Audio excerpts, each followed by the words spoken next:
Which is what brings me here before you today. Fairness for those bringing forward the allegations.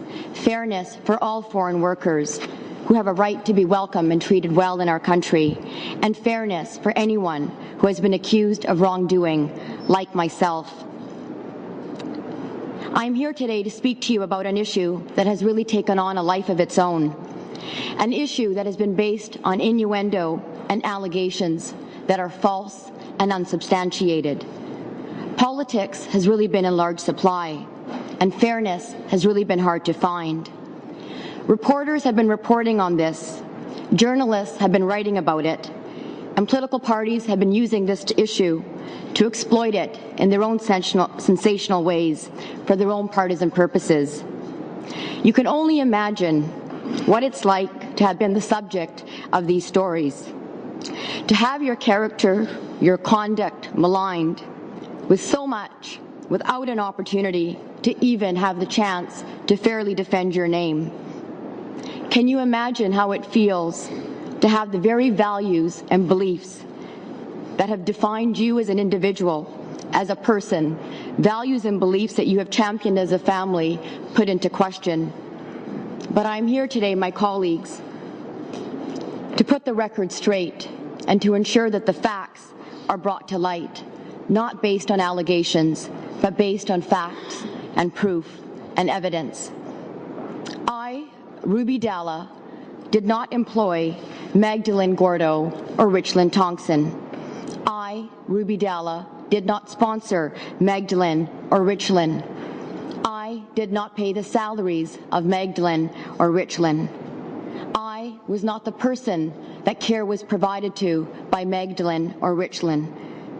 And I had no involvement from an immigration or employment perspective.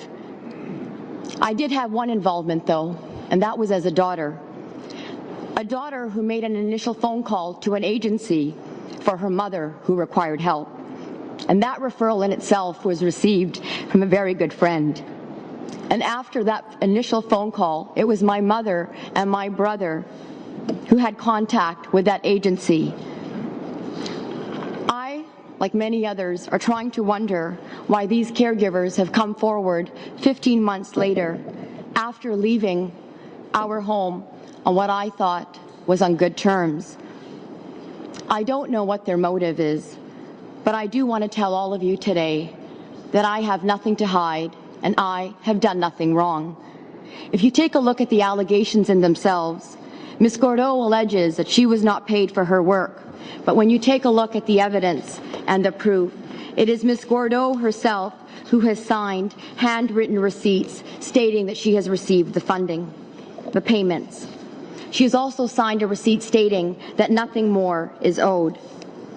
It is Ms. Gordo who says that she worked for 3 weeks.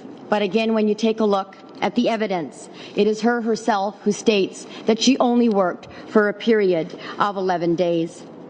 And out of those 11 days, she states that I took her passport for 2 weeks. But today she has stated that she never gave her passports. And let me tell you, my friends, out of the 11 days that Ms. Gordo worked for our home, I have every single boarding card to prove where I was on those particular dates. And out of the 11, I was only home for 3.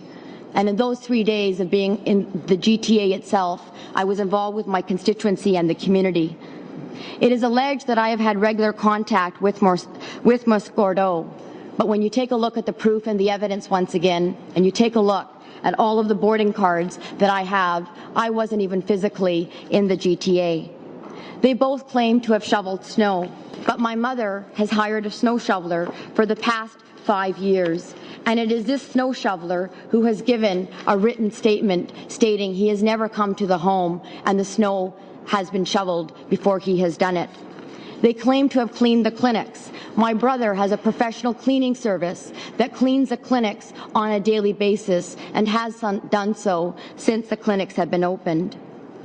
Ms. Thompson states that I took her passport, but she has signed documentation stating that it was my brother who took her passport for the purpose of doing her sponsorship. She has also signed a receipt acknowledging that it was my brother who she returned that passport to. And the day that the passport was returned, I myself was in a flight en route from Ottawa to Toronto because Ms. Thompson dated the receipt.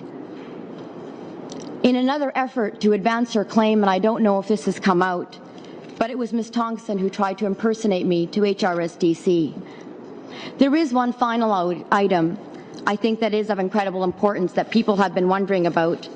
When we have taken a look at the stories, it has been written in the stories that both Magdalene and Richland were here in Canada illegally. However, I do want to report to all of you today that the agency has confirmed that both Magdalene and Richland were in Canada legally. After presenting this evidence, it is clear that I, Ruby Dalla, am not the employer, I am not the sponsor.